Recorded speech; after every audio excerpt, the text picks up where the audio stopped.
So now let's move on to some pre-finishing. You can use your finishing operations for pre-finishing operations just by applying a stock value. So what we're going to do is let's go ahead and get rid of that so I get more room. So I'm going to go ahead and do a 3-axis parallel finishing operation. This is just a standard parallel finishing, and it's in every configuration. So for this, we're going to go ahead and select, we're going to turn mask 2 on, okay? And we're going to go ahead and select this curve that I have right here.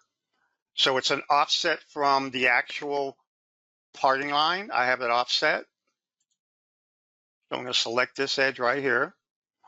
And I'm going to, for the tool, I'm going to go ahead and use, just one second. We'll go ahead and use a 1/4-inch ball. Let's see where that is. 1/4-inch. 1/4-inch ball mill. And let's see what else we got. Feed and speeds, clearance is all the same. Cut parameters. We're going to go ahead and default tolerance. Okay, we'll just tighten this up just a little bit for a step over. Again, your step over will be tighter. Let's do 0.1. And no Z containment. If you look on the cut parameters, I do want to set a positive stock. Okay, so this is a pre-finishing, so I don't want to cut right on my part. And let's see what else we got here. Arc fitting. 2. And let's generate that.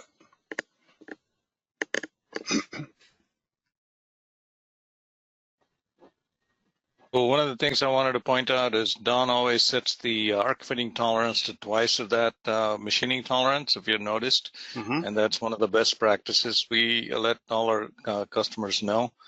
So that's a very good practice to have. So always make sure that the arc fitting tolerance is actually at least double that of the actual machining tolerance. So I actually made the step over tighter than I intended. But if you look, here's the parting line. So we extended past that. As a rule of thumb on a parting line, if you're unfamiliar with molds, only cut the parting line once.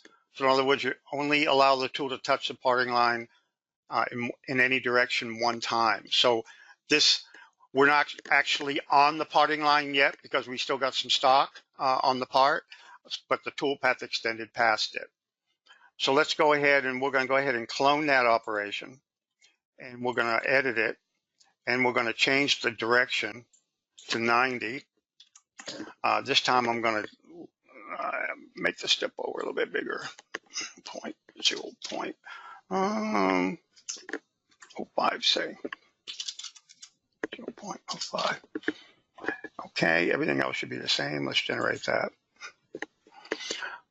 So what I'm doing here is I'm running parallel finishing in both directions, along the X and along the Y.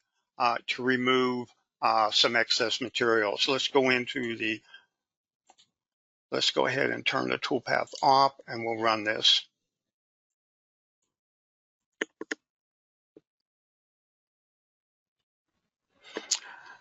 This is again a pre-finishing.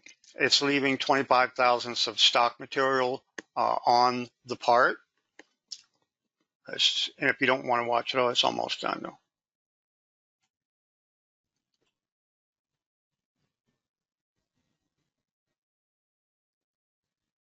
Okay, so there it is in one direction.